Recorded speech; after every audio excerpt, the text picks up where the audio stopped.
पर विराजमान कोरोना की स्थिति दिल्ली में काफी बेकाबू।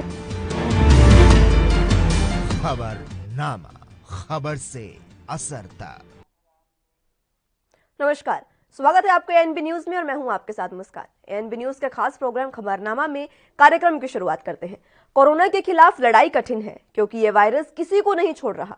इस वायरस से लगातार मौतें हो रही है। ये वायरस लोगों में खौफ भी पैदा कर रहा है, लेकिन इन सभी के बीच इस वायरस से भी खतरनाक एक और वायरस भी चुनौती देने वाला आ गया है और एक और वायरस इन दिनों फिजाओं में फैल रहा है। वह वायरस जिसे इस वायरस की कोई चिंता नहीं, इस वायरस ने हर वायरस को पीछे छोड़ दिया है और उस वायरस का नाम है राजनीति।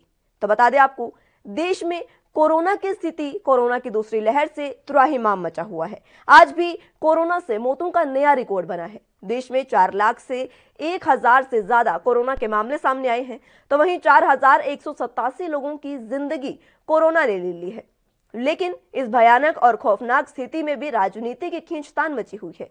नेता मंत्री एक दूसरे के खिलाफ उंगलियां उठाने से बाज नहीं आ रहे हैं। कल सोनिया गांधी ने कहा था कि देश का सिस्टम नहीं, सरकार फेल हुई है, जिसके साथ ही उन्होंने सर्वदलीय बैठक बुलाने की मांग भी की है।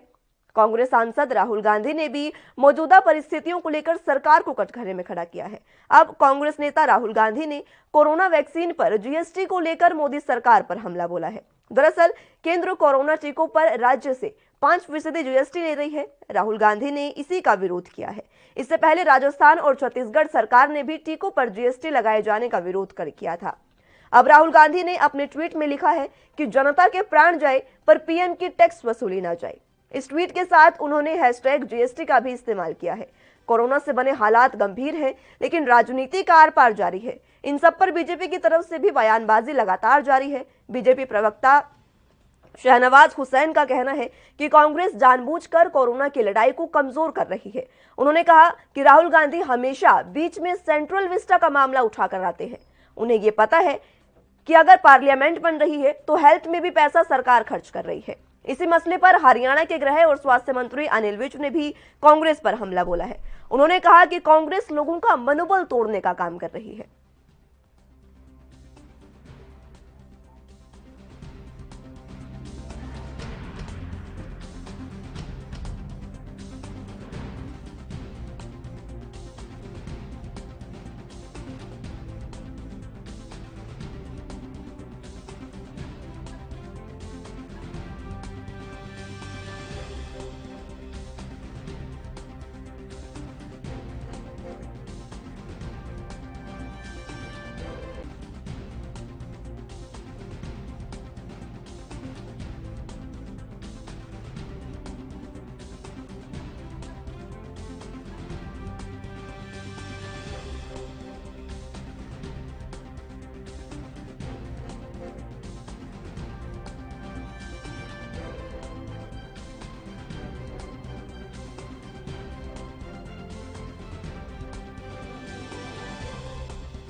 एक बार फिर से फैलने लगा है।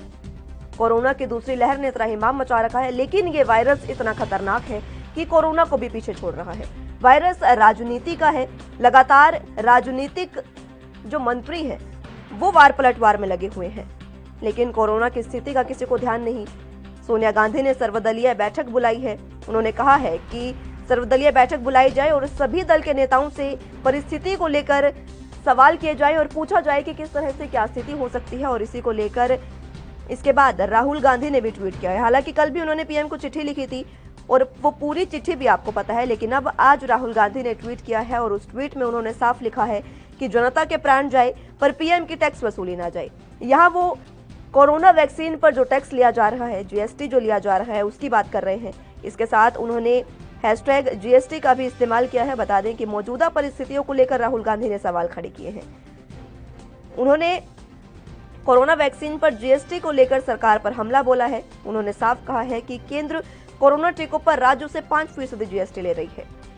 इससे पहले भी जीएसटी पर सवाल उठा है। कोरोना वैक्सीन पर जिस तरह से जीएसटी ली जा रही है, उससे पहले राजस्थान और छत्तीसगढ़ की सरकारें भी इन टीकों पर जीएसटी लगाए जाने का विरोध कर चुकी हैं। वहीं लगातार वैक्सीन की भी कमी देश में देखने को मिल रही है।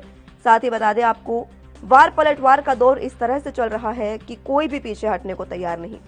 अगर वार कांग्रेस की तरफ से हो रहे हैं तो बीजेपी भी इस पर पलटवार कर रही है। Let us be absolutely clear. The system hasn't failed. The Modi government has been unable to constructively channelize India's many strengths and resources. And I say this categorically. India is crippled by a political leadership today that has no empathy for the people. The Modi government has failed the people of our country. Taxi चालकों, दवाइयाँ बेचने वाले हों, oxygen के cylinder बेचने वाले हों, जो भी ब्लैक मार्केटिंग कर रहे हैं, उन सब के खिलाफ शिकंजा कसने के लिए मैंने आदेश दे दिए। डीजीपी ऑफिस में एक हेल्पलाइन बना दी, 1800 180 1314 नंबर बना दिया कि कोई भी आदमी किसी से भी अगर एक्स्ट्रा चार्ज कर रहा है वो वहां पर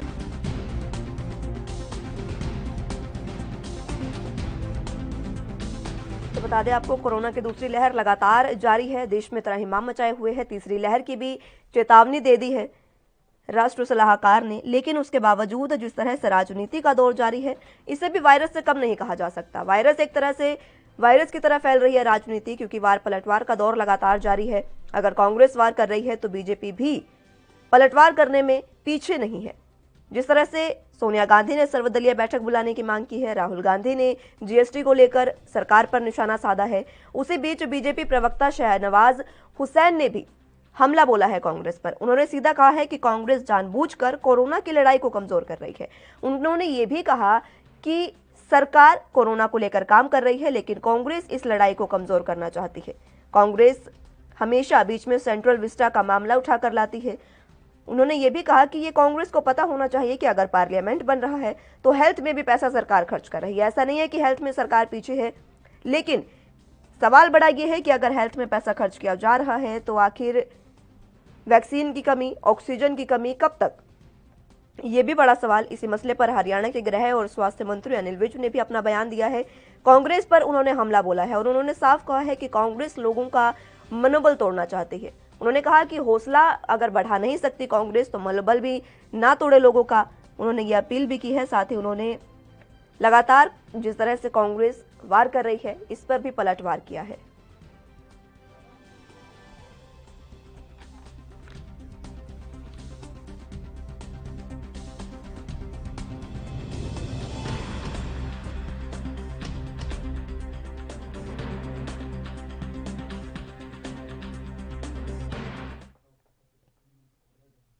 चलिए, तो राजनीति का वायरस जिस तरह से हवाओं में, फिजाओं में बह रहा है, इसी को लेकर आज हम चर्चा करेंगे। हमारे साथ प्रणब गोस्वामी फोन लाइन पर जुड़ चुके हैं, पॉलिटिकल एक्सपर्ट हैं ये। सर, स्वागत है आपका एनबी न्यूज पर। प्रणब जी, मैं आपसे ये जानना चाहूंगी कि जिस तरह से राजनीति इस समय हो रही है, क्योंकि जिस तरह से कांग्रेस ने भी कहा है, लगातार सीधे बीजेपी पर पलटवार उन्होंने किया है, वार किया है कि सर्वदलीय बैठक भी बुलाने की मांग की है और सरकार की नाकामी उन्होंने साफ जाहिर की है। क्या कहेंगे इस पर सर?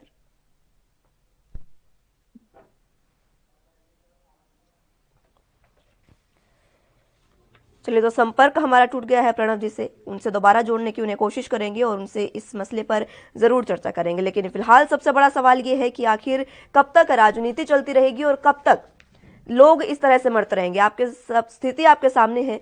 लगातार ऑक्सीजन की कमी से लोग मर रहे हैं, वैक्सीनेशन कम है, उसकी वजह से लोग शिकायत कर रहे हैं, अस्पतालों के बाहर लोग तड़प कर मर जाते हैं, लोगों को बेड्स नहीं मिलते। तमाम तरह की स्थिति सबको पता है, लेकिन इस स्थिति के बावजूद जिस तरह से राजनीति हो रही है, ये बड़ा सवाल है और इसी पर आज हम चर्चा करेंगे। बता दें आपको, सोनिया गांधी ने सर्वदलीय बैठक बुलाने की मांग की है। कांग्रेस सांसद राहुल गांधी ने भी मौजूदा परिस्थितियों को लेकर सरकार को कटघरे में खड़ा किया है। अब कांग्रेस नेता राहुल गांधी ने कोरोना वैक्सीन पर जीएसटी को लेकर मोदी सरकार पर हमला बोला है। आपको बता दें कि कोरोना टीकों पर राज्यों से 5% जीएसटी ली जा रही है, जिसका पहले भी राजस्थान और छत्तीसगढ़ की सरकारें विरोध कर चुकी हैं।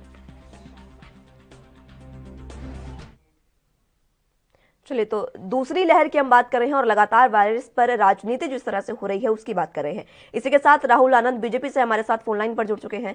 राहुल जी, स्वागत है आपका एनबी न्यूज पर। जी नमस्ते। राहुल जी, तमाम जिस तरह की स्थिति आपने देखी, कांग्रेस ने आरोप लगाया है और सरकार की नाकामी जाहिर की है, क्या कहेंगे सर? देखिए मुस्कान जी, मुझे कम से कम 2 मिनट का समय दीजिएगा अपनी बातों को रखने के लिए। जी बिल्कुल। मैं सबसे पहले मैं बताना चाहूंगा कि कांग्रेस के जो पूर्व अध्यक्ष श्रीमान राहुल गांधी जी जो हैं, वो भले प्रधानमंत्री जी को निष्क्रिय और असफल जरूर बता रहे हैं, उसमें कहीं कोई चूक नहीं है, लेकिन शायद वो ये चीज भूल जा रहे हैं कि मोदी सरकार को कटघरे में खड़ा करने की ललक में वह यह भूल जाते हैं कि उन्होंने 4 दिन पहले क्या कहा था। उन्होंने कहा था कि लॉकडाउन लगाने के खिलाफ हूं मैं, फिर उन्होंने कहा कि लॉकडाउन लगाए बिना बात नहीं बनेगी। तो ये थोड़ा इनका कंफ्यूजिंग चीज देता है। और जहां तक सवाल है अभी के समय की परिस्थिति के बारे में, तो मैं आपको एक चीज और बताना चाहूंगा कि पूरे देश में 18 राज्यों में भाजपा की सरकार है। 18 राज्यों के अलावा जो राज्य हैं जिसमें गैर भाजपा की सरकारें हैं, वहां पे अगर देखा जाए तो संविधान की 7वीं अनुसूचित की दूसरी सूची के अनुसार जन स्वास्थ्य और सफाई अस्पताल और औषधालय जो है वो राज्य सरकार के अधिकार में आते हैं। हालांकि कुछ चिकित्सा एवं स्वास्थ्य संबंधी कुछ कार्यक्रम जैसे चिकित्सा शिक्षा, परिवार नियोजन तथा जनसंख्या केंद्र सरकार के अधीन आते हैं और कुछ मायनों में केंद्र लेकिन अधिकांश मामले में राज्य सरकार के पास इसके हक होते हैं। तो अगर एक सबसे अहम बात यह है कि अगर सारी राज्य सरकारें, मैं सारी राज्य सरकारों की बात करता हूं जिसमें भाजपा शासित प्रदेश भी है, अगर 1989 में जो सुप्रीम कोर्ट का जो आदेश आया था जिसमें इस बात का जिक्र किया गया था कि स्वास्थ्य संबंधित कानून बनाई जाए, जो शायद ही किसी भी राज्य के पास अभी के समय उपलब्ध नहीं है, जिसके वजह से ये समस्याएं आती हैं। मैं आपको एक चीज और बताना चाहूंगा कि अगर स्वास्थ्य संबंधित अगर कानून बनाई जाएगी तो किसी भी कार्य को करने में आसानी होगी। जिस प्रकार हम लोग कहते हैं कि शिक्षा से संबंधित ये कानून है, तो स्वास्थ्य से संबंधित भी कानून होनी चाहिए, क्योंकि संविधान हमें इस सारी चीजों का हमें देता है, अधिकार देता है। राहुल आनंद जी, मैं आपको बीच में रोकना चाहूंगी, माफ कीजिएगा। कुंवर सिंह जी हमारे साथ कांग्रेस से प्रवक्ता जुड़ चुके हैं, उनसे भी तमाम जानकारी लेंगे और वो भी आपकी बातें सुनेंगे और लगातार जिस तरह से आपके सवाल हैं उनका जवाब देंगे। मैं आपसे आपकी बात पूरी करना चाहूंगी सर। राहुल आनंद जी। जी, तो मैं बोल रहा था कि सभी राष्ट्रीय स्वास्थ्य कार्यक्रम जैसे टीबी, HIV, मलेरिया और भी जिस प्रकार के कार्यक्रम हैं जो केंद्र सरकार के पास जन स्वास्थ्य कार्यक्रम एवं नीतियों को सुचारू रूप से बनाने के लिए बड़े पैमाने पर आधारभूत ढांचा एवं तकनीकी विशेषज्ञ हैं। दूसरी तरफ अगर राज्यों के पास देखी जाए तो इनके पास इनकी सर्वाधिक संख्याएं ज्यादा नहीं है। स्वास्थ्य नीतियों को स्वतंत्र रूप से आकार देने की जो तकनीकी विशेषज्ञता चाहिए वो किसी के पास उपलब्ध नहीं है। जहां ये समस्याएं आती हैं, केंद्र को और राज्य में जो बीच में जो सामंजस्य जो स्थापित करना होता है इसके लिए आती है। और एक चीज मैं आपको और बताना चाहूंगा कि राज्यों से खास करके मेरा ये भी अनुरोध है कि विशेष तौर पे अभी का जो समय हमारा महामारी का है, इसमें किसी भी सरकार के द्वारा कितना भी प्रबंधन कर लिया जाए, किसी भी देश के सरकार के द्वारा वो कम पड़ ही जाते हैं। लेकिन इस समय ओछी मानसिकता से दूर हटने की जरूरत है। जैसे कि कल ही आपने देखा कि झारखंड के मुख्यमंत्री जी ने एक ट्वीट किया, जबकि माननीय प्रधानमंत्री जी 1 to 1 सारे मुख्यमंत्रियों से बात कर रहे हैं इसी के ऊपर कि कहीं कोई समस्या है, क्या हो सकता है, तो उसमें सुझाव देने की आवश्यकता है, ना कि ओछी राजनीतिक करने की जरूरत है। अभी का समय वो हमारा नहीं है। जी ठीक है राहुल आनंद जी, का रास्ता खोला है। जी ठीक है। कुंवर सिंह जी, आपने तमाम बातें सुनी राहुल आनंद जी की, आपसे उनकी बातों पर जवाब चाहूंगी सर। बहुत बहुत धन्यवाद आपको। बस इतना ही मैं कहना चाहता हूँ, हम भी चाहते हैं कि ओछी राजनीति ना हो, हम भी चाहते हैं देश महामारी के संकट में है, उससे जनता को उबारना चाहिए। लेकिन मैं आपको याद दिलाना चाहता हूँ, नरेंद्र मोदी जी जब गुजरात के मुख्यमंत्री थे, उन्होंने मनमोहन सिंह जी को, प्रधानमंत्री जी को कहा था कि MSP पर कानून बनाना चाहिए। वो कहते थे जब देश का रुपया गिरता है तो देश की साख गिरती है। मैं कहना चाहता हूँ कि कल झारखंड के मुख्यमंत्री जी ने ऐसा कुछ नहीं कहा, उन्होंने सिर्फ माननीय प्रधानमंत्री जी को याद दिलाया है कि प्रधानमंत्री जी महामारी की इतनी चिंता थी तो साल भर के अंदर आपने कितने बार मुख्यमंत्रियों की बैठक करी, आपको महामारी की चिंता थी तो आपने कितने बार किसी भी केंद्रीय अस्पताल का दौरा किया। माननीय प्रधानमंत्री जी, आपने जो 52 सप्ताह में 55 बड़ी रैलियां, जनता की रैलियां, पब्लिक मीटिंग करी। क्या आपने एक बार भी हॉस्पिटल के या राज्य सरकारों के साथ वर्चुअल मीटिंग करी स्वास्थ्य के लिए? नहीं। प्रधानमंत्री जी तो ताली बजवा रहे थे, प्रधानमंत्री जी थाली बजवा रहे थे, और प्रधानमंत्री जी नमस्ते ट्रंप का कार्यक्रम करवा रहे थे। यहाँ तक कि प्रधानमंत्री जी बांग्लादेश जाकर ये कह रहे थे कि मैं बांग्लादेश के आंदोलन में शामिल हुआ था। मैं याद दिलाना चाहता हूं। मैं आपको रोकना चाहूंगी कुंवर सिंह जी, फिलहाल लाइव तस्वीरों पर मैं सीधे लेके जाना चाहूंगी। मुख्यमंत्री सीएम योगी आदित्यनाथ लाइव कह रहे हैं, क्या कुछ वो कह रहे हैं वो सुनवाते हैं आपको। बाहर आई थी तब भी एक बेहतर परिणाम दिया था। वर्तमान में उत्तर प्रदेश देश की सबसे बड़ी आबादी का राज्य होने के बावजूद प्रभावी ढंग से कोरोना के खिलाफ इस लड़ाई को लड़ रहा है। उत्तर प्रदेश के बारे में जो आशंका थी कि उत्तर प्रदेश में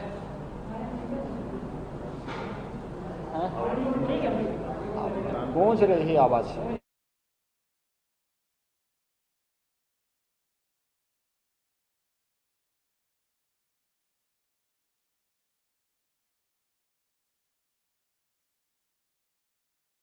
चलिए, तो सीएम योगी आदित्यनाथ को आप सुन रहे थे, वापस चर्चा की ओर रुख करेंगे। कुंवर सिंह जी, आप जवाब दे रहे थे सर। प्रधानमंत्री जी बांग्लादेश में जाकर कहे कि हमने बांग्लादेश के स्वतंत्रता का आंदोलन किया। मैं याद दिलाना चाहता हूं, देश महामारी की चपेट में है और प्रधानमंत्री जी को शायद ये भूल गया था कि बांग्लादेश के स्वतंत्रता का आंदोलन हुआ ही नहीं, वो तो पूर्वी पाकिस्तान था और भारत की प्रधानमंत्री इंदिरा गांधी जी ने सेना को बंधक बनाया और एक अलग देश की घोषणा कर दी। और मैं कहना चाहता हूं, ये कांग्रेस पार्टी ही है और इंदिरा गांधी जैसी प्रधानमंत्री थी जिन्होंने इतिहास नहीं बदला बल्कि विश्व में भूगोल के परिदृश्य को बदल दिया और एशिया में एक नया देश जुड़ गया जिसका नाम बांग्लादेश था। जी ठीक है कुंवर सिंह जी, माफी चाहूंगी मैं आपसे, एक बार फिर से आपको बीच में रोक रही हूं, लेकिन यूपी से सीएम योगी आदित्यनाथ कोविड को लेकर चर्चा कर रहे हैं और क्या कुछ वो कह रहे हैं वो आपको सुनवाते हैं, सीधी तस्वीरें। और लगातार कोरोना के केसेज कम हो रहे हैं। प्रदेश के अंदर जिन क्षेत्रों में पॉजिटिविटी ज़्यादा थी, मैंने वहीं से अपनी समीक्षा बैठकों की शुरुआत की है। यद्यपि मैं 4 दिन पहले वीडियो कॉन्फ्रेंसिंग के माध्यम से प्रदेश के सभी जनपदों से जुड़ा था, लेकिन मैंने उचित समझा कि फील्ड में उतर करके लोगों के मन में जो एक भय है, इस भय को दूर करने, कोरोना के प्रोटोकॉल का पालन करने और वर्तमान परिस्थिति में जो रणनीति हमारी तय होनी है, इसका केंद्र बिंदु जनपद को बनना है। जनपद के अंदर हम प्रभावी ढंग से इसको आगे बढ़ा सकें, इस देश से आज मैं मुरादाबाद मंडल और बरेली मंडल की समीक्षा बैठक के लिए आया हूं। मैं इससे पहले मुरादाबाद मंडल में गया था। मुरादाबाद मंडल के बाद अब बरेली मंडल की समीक्षा बैठक के बाद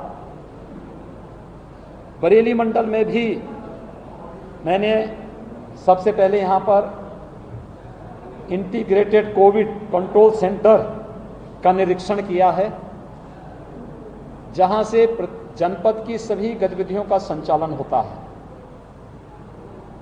विगत एक सप्ताह के अंदर यहां पर इस मंडल में भी एक्टिव केस की संख्या 2800 कम हुई है और लगातार अभी इसमें कमी देखने को मिल रही है। एक आशंका व्यक्त की गई थी कि उत्तर प्रदेश में 5 मई तक 1 लाख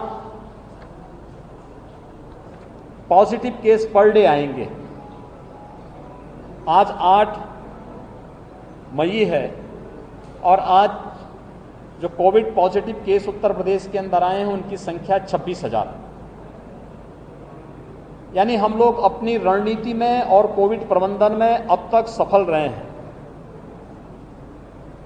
दूसरी आशंका जो व्यक्त की गई थी कि पंचायत चुनाव के बाद प्रदेश के अंदर तेजी के साथ कोविड के केसेज बढ़ेंगे। पंचायत चुनाव 29 को संपन्न हो चुका है। आज 8 मई है।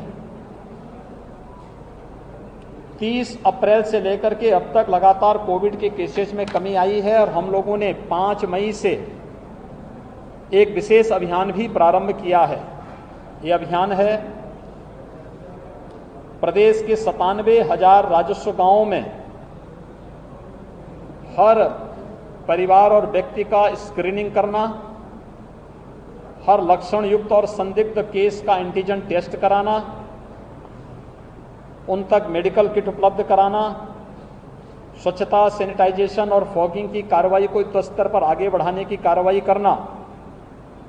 और ये कार्यक्रम हमारा प्रारंभ हो चुका है। प्रदेश के अंदर वर्तमान में 72,000 निगरानी समितियां, जिनमें 60,000 निगरानी समिति ग्रामीण क्षेत्र में और 12,000 निगरानी समितियां शहरी क्षेत्रों में वर्तमान में प्रदेश के अंदर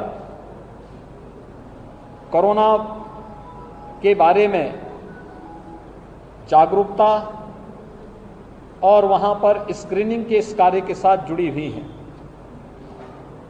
निगरानी समितियों को हम लोगों ने ये जिम्मेदारी भी दी है कि हर लक्षण युक्त व्यक्ति को, हर कोरोना पॉजिटिव के जिसमें लक्षण हो या फिर रिपोर्ट पॉजिटिव आने के पहले ही लक्षण युक्त व्यक्ति को या संदिग्ध व्यक्ति को मेडिकल किट भी उपलब्ध करवाना और उनकी सूची लेकर के जिले के अंदर इंटीग्रेटेड कोविड कमांड सेंटर में उपलब्ध कराना, जिससे उन लोगों को वहां पर उचित चिकित्सीय सलाह दी जा सके टेली कंसल्टेशन के माध्यम से। ये कार्य और फिर आरआरटी को सूची उपलब्ध करा करके उन लोगों के कोविड टेस्ट एंटीजन जांच करने की व्यवस्था युद्ध स्तर पर आगे बढ़ाने का कार्य करना, यह सभी कार्य प्रदेश के अंदर 5 से प्रारंभ हो चुका है और युद्ध स्तर पर चल रहा है। अगले एक सप्ताह तक ये कार्यक्रम प्रदेश के अंदर सभी 97,000 राजस्व गांवों तक पहुंचने के लक्ष्य के साथ हम लोगों ने प्रारंभ किया है। ये एक महामारी है और महामारी में पहली जब वेव आई थी तो पहली वेव में प्रदेश के अंदर ऑक्सीजन की जो कुल आपूर्ति थी, उस आपूर्ति से कई ज्यादा वर्तमान में हम लोग ऑक्सीजन की आपूर्ति करवा रहे हैं, क्योंकि हमारे पास पहले ऑक्सीजन आपूर्ति के यहाँ पे ऑक्सीजन सेपरेटर यूनिट थे। हमारे पास प्रदेश के अंदर एलएमओ लिक्विड मेडिकल ऑक्सीजन ये विभिन्न संस्थाओं के द्वारा एग्रीमेंट के आधार पर मंगाई जाती थी। लेकिन जब एक क्राइसिस हुई तो इसमें, क्योंकि पहले किसी हॉस्पिटल में हम लोग देखते थे कि अगर 500 बेड का हॉस्पिटल है तो उसमें 20-30 बेड का आईसीयू होता था, मुश्किल 30 से 35 लोगों को ऑक्सीजन की आवश्यकता होती थी। लेकिन आज इसके ठीक विपरीत हो गया है। अगर 500 बेड का हॉस्पिटल है तो हर व्यक्ति को ऑक्सीजन की आवश्यकता है, उसमें वेंटिलेटर की भी ज़्यादातर को आवश्यकता है, एचएफएनसी जिसमें बहुत ज़्यादा ऑक्सीजन लग रहा है उसकी आवश्यकता है। तो ऑक्सीजन की मांग कई गुना बढ़ने के कारण उसकी आपूर्ति उन सभी क्षेत्रों में करने के लिए हम लोगों ने कई प्लानिंग की और मैं आभारी हूं आदरणीय प्रधानमंत्री जी का और भारत सरकार का, जिन्होंने ऑक्सीजन की आपूर्ति में हमें मदद की, जिसमें एयरफोर्स के जहाज के माध्यम से खाली टैंकर को यहां से उन स्थलों तक पहुंचाने में मदद करना, चाहे वह जमशेदपुर हो, चाहे जामनगर हो, चाहे बोकारो हो, उन सभी क्षेत्रों में पहुंचाने में योगदान देना और वहां से स्पेशल ऑक्सीजन ट्रेन चलाना। हम लोगों ने बरेली मुरादाबाद मंडल के लिए, जहां पे पहले आसानी से यहां की कम खपत के अनुरूप ऑक्सीजन की आपूर्ति काशीपुर से हो जाता था, हम लोगों ने उन क्षेत्रों से भी ऑक्सीजन एक्सप्रेस के माध्यम से अतिरिक्त ऑक्सीजन पहुंचाने का कार्य यहां पर किया है। यहां पे ऑक्सीजन के सिलेंडर भेजे गए हैं, ऑक्सीजन कंसंट्रेटर भेजे गए हैं, जिनके लिए कोई अतिरिक्त आवश्यकता नहीं, केवल बिजली से वे चलेंगे। एटमॉस्फेयर से ही ऑक्सीजन को लेकर के वे ऑक्सीजन की आपूर्ति कर सकते हैं। इन सब की व्यवस्था भी यहाँ पर करने का कार्य युद्ध स्तर पर उस कार्यक्रम को भी यहाँ पर चलाया गया है। इसके अलावा ये भी प्रयास किया गया है कि हम लोग कोरोना प्रबंधन के लिए वर्तमान की चुनौती। तो यूपी के सीएम योगी आदित्यनाथ को आप सुन रहे थे, कोविड को लेकर वो चर्चा कर रहे थे। आज 2 खंडों के दौरे पर वो थे, जहां उन्होंने तमाम कोविड को लेकर चर्चा की और बताया कि यूपी किस तरह से कोरोना से लड़ रहा है और लगातार केस भी कम हो रहे हैं। फिलहाल यहाँ एक छोटे से ब्रेक के लिए रुकेंगे, उसके बाद चर्चा का दौर जारी रखेंगे।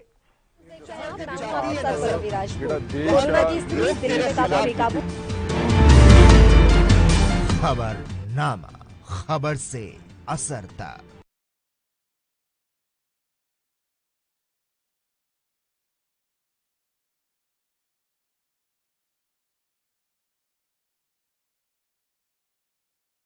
गुरु तेग बहादुर सिमरिए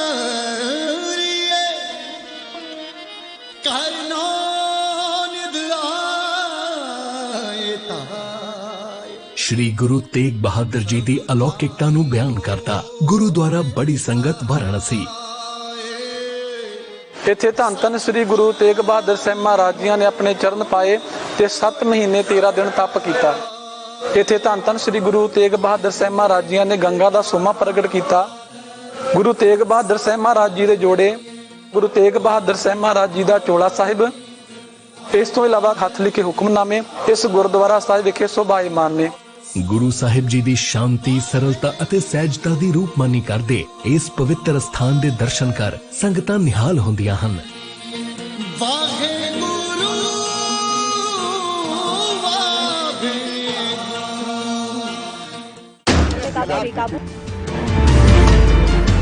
खबरनामा, खबर से असर तक। ब्रेक के बाद आप सभी का फिर से एक बार स्वागत है। कोरोना की दूसरी लहर से जिस तरह से त्राहिमाम है, उसको लेकर इन सब के बीच अब दिल्ली में ऑक्सीजन के बाद एक और बड़ी समस्या सामने आई है। दिल्ली में कोरोना वैक्सीनेशन को लेकर मुख्यमंत्री अरविंद केजरीवाल ने बड़ी जानकारी दी है। एक प्रेस कॉन्फ्रेंस कर उन्होंने बताया कि इस समय दिल्ली में हर दिन 1 लाख लोगों को हर दिन वैक्सीन की डोज दी जा रही है। वैक्सीनेशन को लेकर मुख्यमंत्री ने कहा कि दिल्ली को 3 करोड़ वैक्सीन चाहिए। उन्होंने कहा कि अभी दिल्ली में वैक्सीन की कमी है। इस दौरान उन्होंने बताया कि दिल्ली को अब तक 40 लाख वैक्सीन मिले हैं। अपने प्रेस कॉन्फ्रेंस के दौरान उन्होंने टीकाकरण सभी विशेषज्ञों और केंद्र सरकार से अपील की है कि 18 साल से कम उम्र के बच्चों के लिए जल्दी किसी वैक्सीन का इंतजाम किया जाए। आज दिल्ली में हमारे पास 5 से 6 दिन की वैक्सीन बची है। अरविंद केजरीवाल ने कहा कि आज वैक्सीन की बहुत कमी है। अगर हमें पर्याप्त मात्रा में वैक्सीन नहीं मिली तो कुछ भी हो सकता है। उन्होंने कहा कि वैक्सीन मिल जाए तो हम 3 महीने में पूरी दिल्ली को वैक्सीनेट करना चाहते हैं, यानी कि 3 महीने में वो दिल्ली को वैक्सीन पूरी तरह से दे देंगे। हर एक व्यक्ति तक वैक्सीनेशन उनका हो जाएगा। दिल्ली में 18 साल से अधिक उम्र के 1.5 करोड़ लोग हैं, तो 3 करोड़ वैक्सीन चाहिए। दिल्ली सरकार को अब तक कुल 40 लाख वैक्सीन मिली है। मुख्यमंत्री ने कहा कि अगले 3 महीने के लिए हमें 80 से 85 लाख वैक्सीन हर महीने चाहिए। हम हर रोज 1 लाख वैक्सीन लगा रहे हैं और हमें हर रोज 3 लाख वैक्सीन लगानी होगी। हम बड़े आराम से अपनी कैपेसिटी 3 लाख वैक्सीन की कर सकते हैं। केंद्र सरकार से निवेदन है कि हमें उचित मात्रा में वैक्सीन उपलब्ध कराई जाए। दिल्ली के अंदर मोटे मोटे तौर पे 1 लाख वैक्सीन डेली लग रहे हैं। 50,000 45 साल से कम उम्र के लोगों को और लगभग 50,000 45 साल से ज़्यादा उम्र के लोगों को। तो मोटे मोटे तौर पे 1 लाख इंजेक्शन दिल्ली में डेली लग रहे हैं। ये लोग दिल्ली के बाहर से आके, फरीदाबाद से, सोनीपत से, गुड़गांव से, गाज़ियाबाद से, नोएडा से, आसपास के इलाकों से आके लगवा रहे हैं और उन्हें भी दिल्ली के अंदर की व्यवस्था बहुत पसंद आ रही है। साल से कम उम्र के बच्चों को, अभी युवाओं को, बच्चों को अभी ये वैक्सीन नहीं लग सकता। मेरा सभी एक्सपर्ट से और केंद्र सरकार से अपील है कि उनके लिए भी जल्द से जल्द कोई वैक्सीन का इंतजाम किया जाए ताकि उनको भी वैक्सीन दी जाए।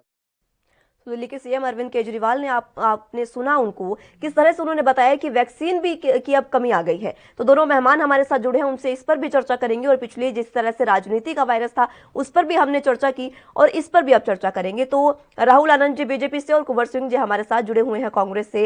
राहुल आनंद जी, विपक्ष का, कांग्रेस का साफ तौर पर कहना है कि देश की जिस तरह से इस बेबसी की हालात में देश आ गया है उसके लिए मोदी सरकार जिम्मेदार है, क्या कहेंगे आप? देखिए, जहां तक बात विपक्ष का है आरोप लगाना, वो अपने काम बखूबी से कर रहे हैं, लेकिन ये खुद भी कंफ्यूज्ड है और इन्होंने अब तक कोई अच्छी सलाह जो सर्वदलीय बैठक के लिए जो ये पत्र लिख रहे हैं, जबकि सरकार ने खुले तौर पे संवाद का कार्यक्रम जारी कर रखा है, लेकिन जो ये बार बार जो मोदी सरकार को जो घेरने की जो बात करते हैं, तो कहीं ना कहीं ये एक नया टूलकिट है जिसको ये हर वक्त पढ़ते हैं। मैं आपको बता दूं कि जब हमारे पास जब पुरानी लहर आई थी उसके बाद भी हमने तैयारियां की थी और 162 ऑक्सीजन प्लांट लगाने के लिए भी कर दिया गया था, जिसमें महाराष्ट्र को भी दिया गया था, लेकिन महाराष्ट्र ने नहीं लगाया। आप पूछिए कि उन्होंने क्यों नहीं लगाया, अन्य राज्यों में भी लगा है। और जहां तक जो तैयारी की बात है, एक सबसे अच्छी बात है कि 1 साल के अंदर सरकार ने वैक्सीन निकाल लिया, जिसके ऊपर इनको भरोसा भी नहीं रहा था। स्टार्टिंग में उनको भरोसा नहीं था। खुद सपा के प्रमुख ने कहा कि ये तो भाजपा का वैक्सीन है। जो उत्तर प्रदेश की जो हालात आज बिगड़ी, कहीं ना कहीं वो भी जिम्मेदार है इसमें। और दूसरी बात ये है कि जो वैक्सीनेशन का जो कार्यक्रम है युद्ध स्तर पर हर जगह किया जा रहा है। हाँ, मैं ये चीज जरूर मानता हूं कि उपलब्धता कम है, लेकिन संसाधनों के आधार पर अगर बात की जाए तो हर जगह उचित मात्रा में वैक्सीन लगाया गया है। अब तक लगभग 15.5 करोड़ से ऊपर लोगों को वैक्सीनेट किया गया है, ये भी एक अच्छी बात है। और दूसरी बात मैं आपको बता दूं कि मोदी सरकार युद्ध स्तर पे ऑक्सीजन को लेकर या जो भी हो, विदेश नीति के तहत जो घूम कर सारे देशों से इन्होंने जो मित्रता अपना निभाई है, उसके तहत आज हमें ये मदद मिल रहे हैं, ये भी इनको पसंद नहीं पड़ता है। और जहां तक आत्मनिर्भरता की बात है, मैं ये भी चीज को मानता हूं। ये बार बार कहते हैं कि इन्होंने स्वास्थ्य के मामले में आत्मनिर्भर बना दिया। जी नहीं, हमने कितने कार्य किए हैं आप इस पे भी देखिए। और जो राज्य आपके हैं, 18 के अलावा जो राज्य आपके हैं, उसमें आपने क्यों नहीं बेहतर किया? आपको बेहतर प्रदर्शन करना चाहिए था। जो अधिकारी सीमित है राज्य की, केंद्र की, उससे परे होकर कोई कार्य नहीं कर सकता है। लेकिन सामंजस्य बैठाना होगा और अपने आप को निखारना होगा। ये मोदी ही सरकार है जिसके वजह से आज स्थिति इतनी कंट्रोल है। ये इलेक्शन की बात करते हैं, तो आप मुझे एक बात बताइए, क्या इलेक्शन में कांग्रेस भागीदारी नहीं थी? क्या कांग्रेस ने इलेक्शन नहीं किया? असम में क्या ये प्रचार नहीं किया? असम में क्या ये भीड़ नहीं जुटाए?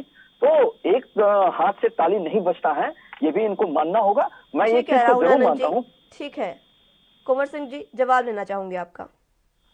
मैं भाई साहब को बताना चाहता हूँ, इन्होंने कहा कि कांग्रेस पार्टी कंफ्यूज है। एक लाइन का जवाब है, पिछली लहर आई थी, राहुल गांधी जी ने कहा था कि कोरोना महामारी है, इसकी लहर आएगी। इसके बावजूद आपने नमस्ते ट्रंप किया। 1 साल गुजर गया। भाई साहब ने कहा कि ऑक्सीजन के प्लांटों की घोषणा हुई थी। मध्य प्रदेश के अंदर 51 जिले हैं। 51 जिले में एक भी जिले के अंदर आपकी ही सरकार थी, शिवराज सिंह सरकार मुख्यमंत्री हैं, उनने एक भी जिले में ऑक्सीजन का प्लांट नहीं लगाया। इन्होंने कहा मोदी जी पूरी तरह से महामारी को बचाए होते तो अभी महामारी का दौर है। सेंट्रल विस्टा में 13,500 करोड़ रुपया का अत्यंत आवश्यक सेवा में लाने का, प्रधानमंत्री निवास बनाने का कार्यक्रम होना चाहिए। बहुत जरूरी महामारी के ये जो कदम उठाए हैं, 8,500 करोड़ रुपए का इन्होंने हवाई जहाज खरीदा। इन्होंने अगर चाहते तो नरेंद्र मोदी जी पूरे प्रदेश के जो सारे राज्य हैं उन पर इनको एक बैठक बुलाना चाहिए, सर्वदलीय बैठक बुला के निर्णय लेना चाहिए कि देश महामारी की चपेट में है। आप सबको उस पर सुझाव दीजिए। आपको याद दिलाना चाहता हूं, जब इंद्र कुमार गुजराल थे, सीटीबीटी पर हस्ताक्षर करने के लिए अमेरिका चले गए थे और यही वाजपेयी जी ने विरोध किया था, तो इंद्र कुमार गुजराल बिना हस्ताक्षर किए हुए भारत वापस लौट कर आए थे।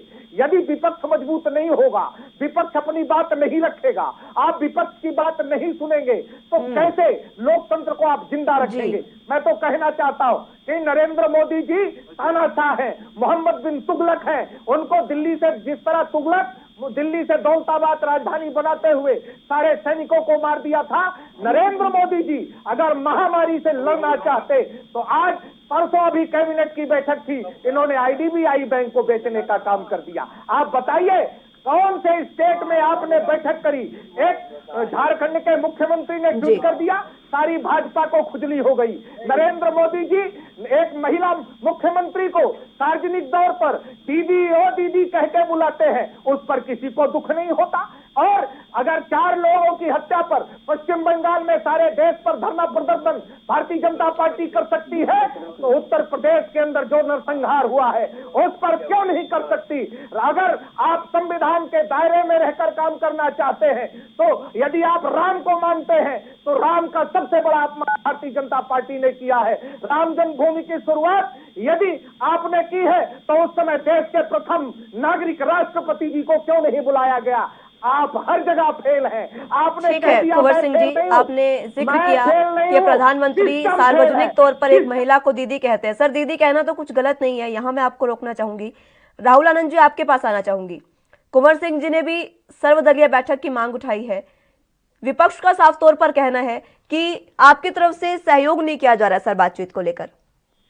देखिए मुस्कान जी, मैंने पहले कहा था कि सदन जो होता है वो विपक्ष के लिए बनता है, लेकिन विपक्ष मति भ्रमित का शिकार हो और उसकी दिशा और दशा दोनों गलत हो तो ये कहना गलत है। मैंने आपको अपने प्रारंभिक संबोधन में इस बात को कहा था कि माननीय नरेंद्र मोदी जी के तरफ से ऑलरेडी संवाद कार्यक्रम शुरू किया जा चुका है। ये जो संवाद कार्यक्रम किया जा चुका है सर, लेकिन हेमंत सोरेन झारखंड के मुख्यमंत्री हैं, कुंवर सिंह जी ने भी उसका जिक्र किया। उन्होंने साफ तौर पर ट्वीट करके कहा है कि उन्होंने सिर्फ अपने मन की बात की, प्रधानमंत्री ने काम की बात तो कोई की नहीं सर।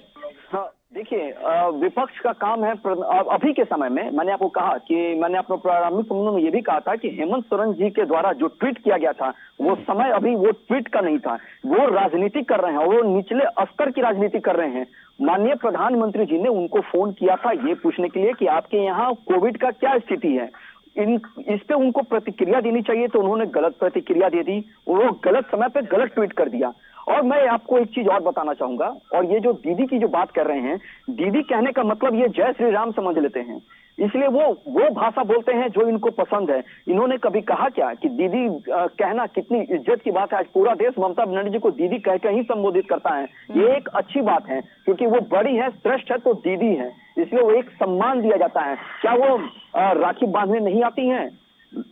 कोई अगर बहन किसी भाई को राखी बांधती है तो उसको दीदी का सम्मान दिया जाता है। आपको देश ने एक सम्मान दिया है। दूसरी मैं बता दूं कि जो मैंने कहा कि कांग्रेस मति भ्रमित का शिकार है, तो मैं अपने इस बयान पे अभी भी कायम हूं, क्योंकि इनके राहुल गांधी जी आज से 4 दिन पहले उन्होंने कहा था, ट्वीट भी किया था कि मैं लॉकडाउन के विरोध में हूं। फिर 4 दिन बाद वो कहते हैं क्या कि मैं लॉकडाउन के किए बिना कोई इसका उपाय भी नहीं है। जब पहली लहर आई थी और जब प्रधानमंत्री जी ने लॉकडाउन लगाया था तो इन लोगों ने ही कहा था कि केंद्र ने हस्तक्षेप कर लिया, जबकि मैं आपको बता दूं लॉकडाउन पर भी राहुल गांधी ने सवाल उठाए हैं सर। कल ही जो प्रधानमंत्री को चिट्ठी लिखी है उसमें उन्होंने साफ कहा है कि देश दूसरे राष्ट्रव्यापी लॉकडाउन की तरफ अगर पहुंचा है तो इसमें भी सरासर सरकार की नाकामी है। देखिए, इनको संतुष्टि किसी में नहीं है, ना राम में ना रहीम में, मैं एक शब्द बोलना चाहूंगा। और दूसरा एक चीज मैं कहूं आपको कि जो राहुल गांधी जी जो कहते हैं वो खुद नहीं पता होता है कि वो क्या कह रहे हैं, वो बस देश का मनोरंजन करते हैं। मैं आपको एक चीज और बताना चाहूंगा मुस्कान जी कि मैं ये जब 17 मार्च को माननीय प्रधानमंत्री जी ने सारे मुख्यमंत्रियों के साथ जब बैठक की थी जिसमें उन्होंने बताया था कि सेकंड वेव आने वाला है, आप सबों को और ज्यादा सतर्क रहने की जरूरत है। ये वीडियो है जो मीडिया में भी अवेलेबल है। तो उस समय मुख्यमंत्रियों ने अपनी जिम्मेदारी क्यों नहीं तय की? और उन्होंने ये भी कहा था कि चरणबद्ध तरीके से सारे मुख्यमंत्रियों को, सारे राज्यों के मुख्यमंत्रियों को उन्होंने अधिकार दिए थे कि आपको जिस प्रकार जरूरत पड़े आप लॉकडाउन कर सकते हैं। क्या महाराष्ट्र ने लॉकडाउन नहीं किया अपनी जरूरत के हिसाब से? क्या बिहार ने नहीं किया? क्या राजस्थान ने नहीं किया? क्या मध्य प्रदेश ने नहीं किया? या उत्तर प्रदेश ने नहीं किया? ठीक, तो आपको अगर जब कांग्रेस के प्रवक्ता जब बैठते हैं सामने तो उनको सारी विषयों का आकलन और जानकारी भी होनी चाहिए कि वो क्या बोलते हैं। मैं एक चीज को मानता हूं कि अभी का समय एक चुनौती का, सरकार की आलोचना करना अच्छी बात है, होनी चाहिए, क्योंकि लेकिन ये बीमारी नहीं, ये महामारी है। महामारी के दौर में किसी भी सरकार के द्वारा कितना भी इंतजाम कर लिया जाए वो कम पड़ ही जाता है। ये एक घोर सच्चाई है, ये मानना होगा। अगर आप 3 लाख 4 लाख हॉस्पिटल भी बना देंगे और आपकी देश की आबादी अगर 135 करोड़ से ऊपर है तो वो हॉस्पिटल्स भी कम पड़ जाएंगे। कुछ सतर्कता हमें हमारे जैसे जिम्मेदार व्यक्तियों को भी बनती है, जो समाज में रहते हैं, जो एक नागरिक की परिभाषा और देश का निर्माण करते हैं, उनके लिए भी आवश्यक है। कुंवर सिंह जी, तमाम सवाल उन्होंने उठाए हैं आप पर, उनका भी जवाब दीजिएगा। और एक सवाल और, बीजेपी आरोप लगा रही है कि इस समय आपदा के समय अवसर तलाशने की कोशिश कर रही है कांग्रेस। मैं बिल्कुल याद दिलाना चाहता हूं, आपदा में अवसर तो आपने बनाया। आपदा देश पे महामारी थी, आपने किसानों का जबरदस्ती बिल ले आए। पहले आप अध्यादेश ले आए, फिर आप किसान बिल ले आए, फिर दुनिया ने देखा कि किस तरह नौटंकी से आपने लोकसभा और राज्यसभा में उसको पारित किया। आपने आपदा में अवसर बनाया, श्रमिक कानून में सुधार किया। आपने आपदा में अवसर बनाया, देश की सार्वजनिक कंपनियां बेचने का काम किया। 167 साल से रेलवे चल रही थी, उस रेलवे को बेचने का काम आपने आपदा के अवसर में किया। आपने LIC बेचने का काम इस आपदा में अवसर में किया। आप राजनीति कहते हैं, विपक्ष तो चाहता है, विपक्ष यदि काम नहीं करता तो महाराष्ट्र की सरकार को दिल्ली की सुप्रीम कोर्ट नहीं करती कि बंबई के प्रबंधन को देखिए। यदि आप आपदा में अवसर नहीं लाना जानते तो आप दिल्ली कुंवर जी आपने तमाम आरोप बीजेपी पर लगाए। कुंवर जी, आपने तमाम आरोप बीजेपी पर लगाए, लेकिन आपके शासित कांग्रेस शासित प्रदेश में, राज्यों में क्या हाल है वो भी तो आपको बताना चाहिए ना सर। हालात कहीं भी ठीक नहीं है इस समय। कुंवर जी सुनिए, इस समय तू मैं की राजनीति छोड़कर दोनों सरकारों को, हर किसी को आपस में बैठकर बातचीत करनी चाहिए। बहरहाल बहुत शुक्रिया आप दोनों का हमारे साथ जुड़ने के लिए और तमाम चर्चा के लिए। जिस तरह से इस समय राजनीति का दौर चल रहा है, उसको देखते हुए क्या कुछ आगे होना चाहिए, ये महत्वपूर्ण है। सबसे बड़ा सवाल कि क्या सर्वदलीय बैठक बुलाई जाएगी सरकार की तरफ से या नहीं। फिलहाल मेरे साथ बस इतना ही। आप जुड़े रहिए NB न्यूज के साथ। नमस्कार।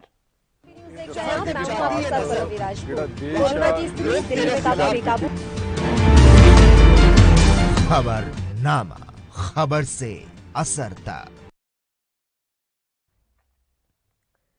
चलिए तो इस वक्त की बड़ी और अहम खबर बता दें आपको। CM कैप्टन अमरिंदर सिंह ने राधा स्वामी सत्संग ब्यास से मदद मांगी है। CM कैप्टन अमरिंदर सिंह ने सत्संग प्रमुख गुरिंदर सिंह से मदद मांगी है, उनको पत्र लिखा है। बड़ी और अहम खबर बता रहे हैं आपको। रोगियों के इलाज के लिए सत्संग के साथ सभी शाखाएं उपलब्ध कराने का आग्रह किया गया है। पंजाब में बढ़ रहे हैं कोरोना संकट को ध्यान में रखते हुए उन्होंने यह आग्रह किया है। बड़ी और अहम खबर, कैप्टन अमरिंदर सिंह ने आग्रह किया है। CM कैप्टन अमरिंदर सिंह ने राधा स्वामी सत्संग ब्यास से मदद मांगी है।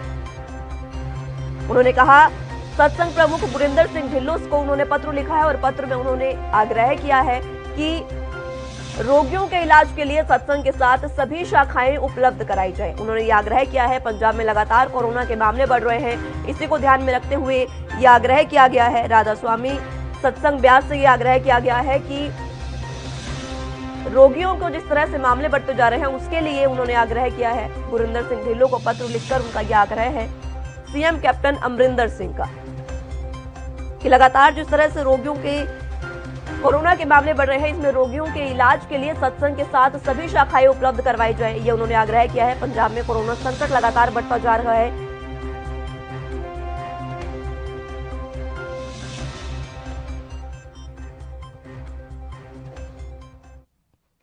चलो तो इसी खबर पर ज्यादा जानकारी के साथ जगतार सिंह हमारे साथ जुड़ चुके हैं, संवाददाता हैं हमारे।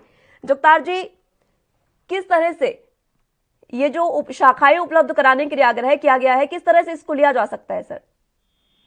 बिल्कुल, देखिए पिछले साल भी देश के प्राइम मिनिस्टर नरेंद्र मोदी की तरफ से राधा स्वामी सत्संग ब्यास के जो मुखी है बाबा गुरिंदर सिंह, उनसे बात करके दिल्ली में बहुत बड़ा कैंप लगाया था लोगों के लिए। और क्योंकि तब रोजी रोटी के लाले पड़े हुए थे, जिस हिसाब से अचानक नरेंद्र मोदी ने तालाबंदी करके। चलिए ठीक है जगतार जी, बहुत शुक्रिया आपका तमाम जानकारी के लिए।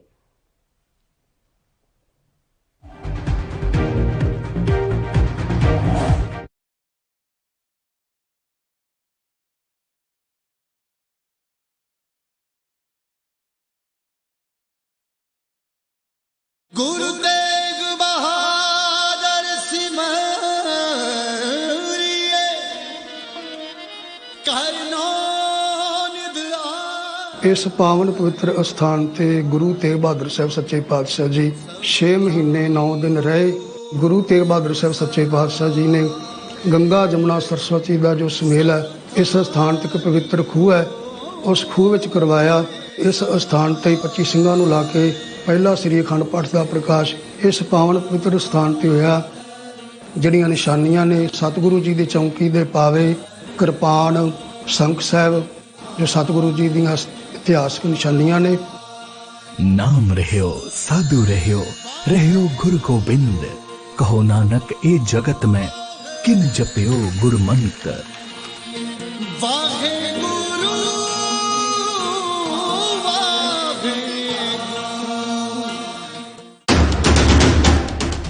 राष्ट्र धर्म रात 8 बजे सिर्फ ANB न्यूज पर।